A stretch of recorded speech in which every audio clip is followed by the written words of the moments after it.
Hi, my name is Benta, I'm the Norse Witch, and today I want to have a little talk with you about advanced practices and when you are an advanced practitioner and what that even means.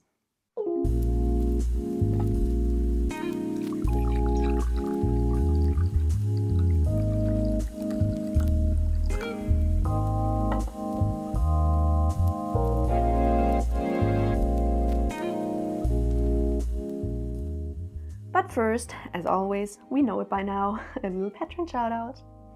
Thank you really much to Els, Maggie, Betty, Misty, Daniela Lee, Cameron, Ines, Tiffany, Amy, Rhiannon, Dario, Colette, Soren, Braden, Bethany, Tell, Timothy, Coffee, or the honorary Gossip Squirrel, Bjorn, Scylla, Ash, Lorna, Lucy, and Joz. Love you! And now, let's start talking. Today, I don't have a tea with me. Shocking.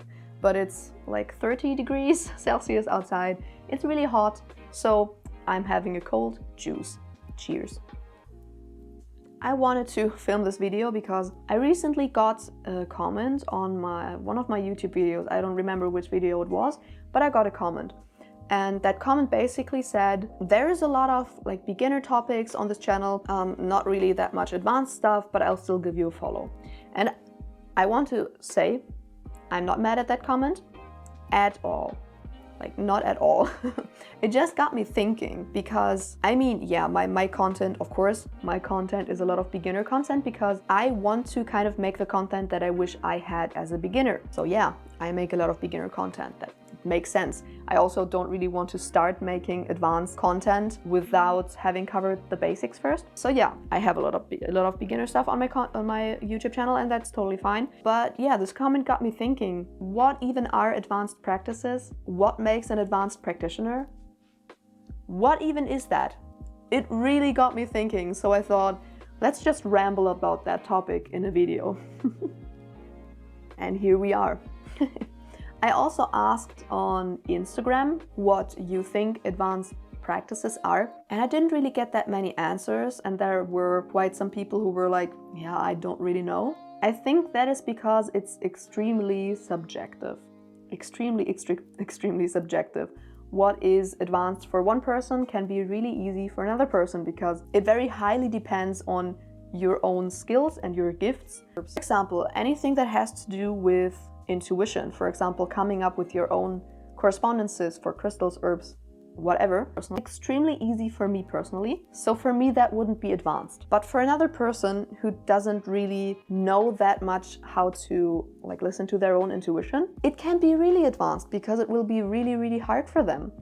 At the same time, for example, for me, I am a really intuitive practitioner. I don't really get ceremonial types of magic.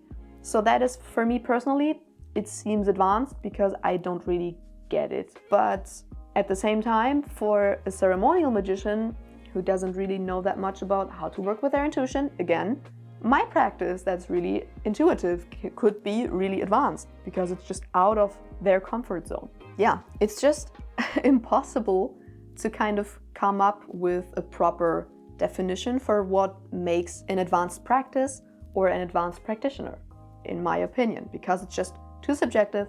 It's too highly depending on what your practice looks like at that moment. So something that would have been really advanced for me 3 years ago, I won't really see as advanced anymore because it's just normal to me. But one thing that I find really often for some reason is that people feel like ceremonial magic or high magic is advanced.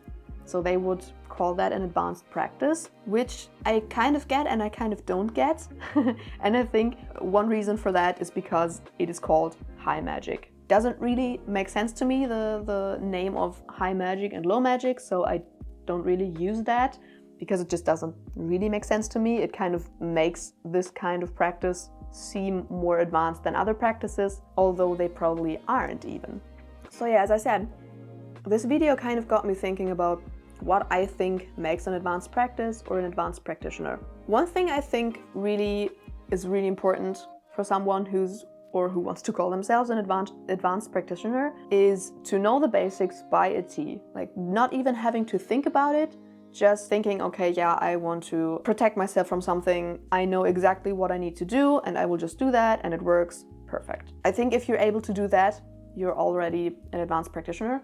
That's my opinion. Also, I think if you are starting to write your own spells, working with your own correspondences, finding your own way of doing things, I think that's also a sign that your practice is probably advanced, because you're not like relying on the correspondences in a book or on a spell from a book. You're not just basically blindly following what other people are practicing, but you're making up your own things. I think that's also kind of advanced, because it really needs some level of intuition, it needs some level of knowledge, because you can't make things up if you don't know anything in general. And that is something that I feel like is kind of missing a lot of the times from people's practices, is experimentation. I mean, okay, yeah, you might be writing your own spells already, that's already great, I think that's already advanced, but I think if you perform your own spells and they're not working, and you are then putting the time and effort into finding out why it didn't work and then changing things up and trying it again, I think that is also something that calls an advanced practice. I think people do that rarely, at least I hear about that really rarely, that people actually experiment with spells and ingredients and stuff like that. I wish people would do that more, it's fun. And also that can just lead to so many great experiences, so much great knowledge, because if you're experimenting, you will find out stuff. You will probably find out things that probably no one else has thought about yet. And how cool is that? Not just working with things that other people found out, but things that you found out. You're basically a witchcraft scientist.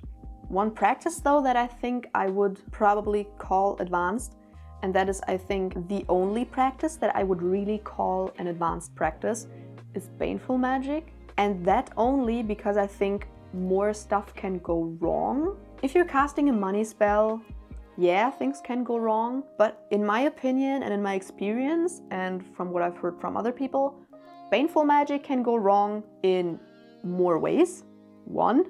And also, it can go really wrong. Like really, really wrong. I mean, okay, working with demons and entities that are maybe not that nice, probably also in general an advanced practice. But yeah, I would say everything that has more risk to it than casting a protection spell, for example. Not that much can go wrong if you cast a protection spell. Of course, there can stuff go wrong, yeah. I know, things can go wrong. But I think it's less dangerous or risky than, for example, hexing or cursing someone. But yeah, as I said, it's really personal what is advanced and what's not advanced. And I was also wondering, what was advanced for me personally? Like, what did I start out with? Because I started out pretty early on, for example, writing my own spells and making up my own correspondences and everything, because I'm such an intuitive person and I don't really like going off of something that someone else wrote. So that wasn't really that advanced for me. But for example, working with entities, getting in contact with spirits, I didn't do that for years. I only started maybe 3 years in or something.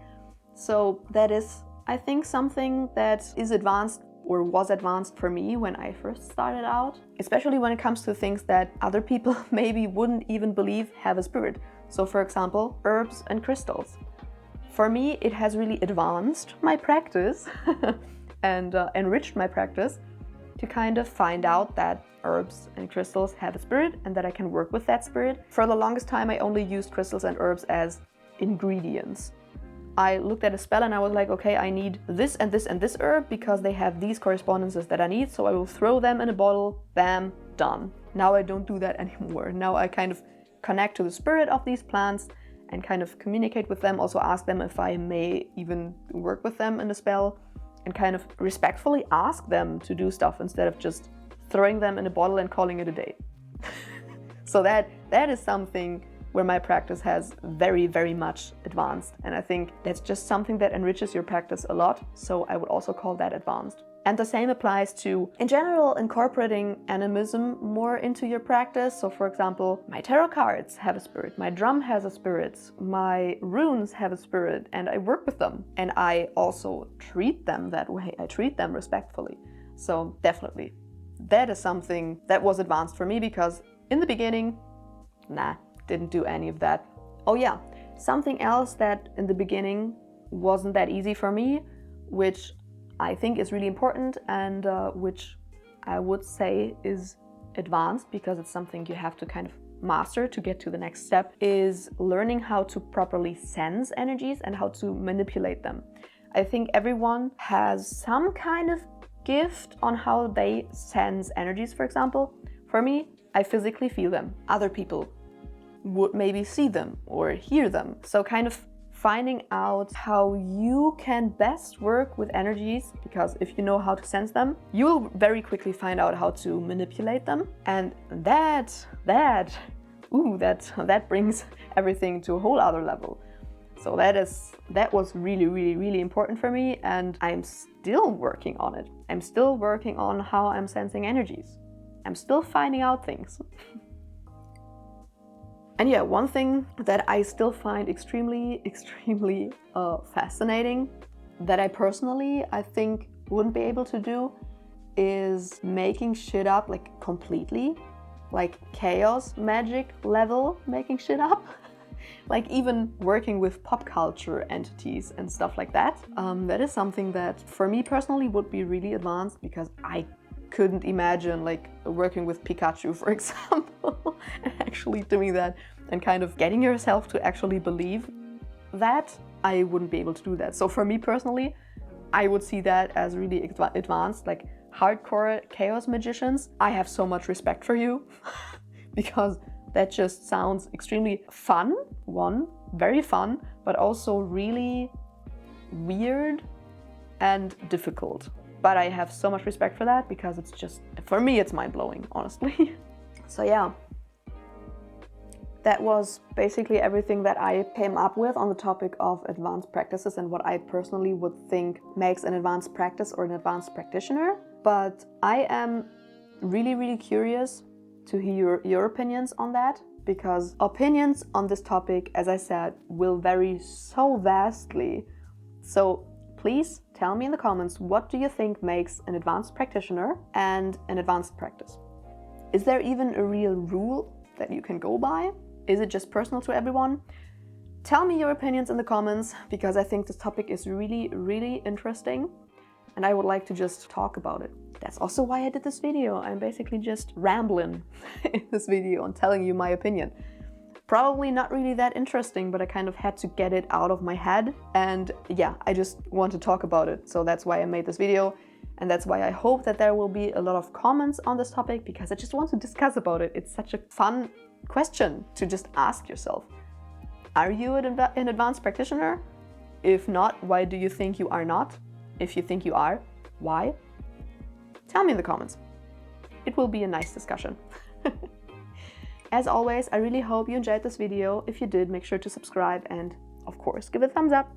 And check out my Instagram and TikTok and, of course, my online shop, or even maybe consider becoming my patron.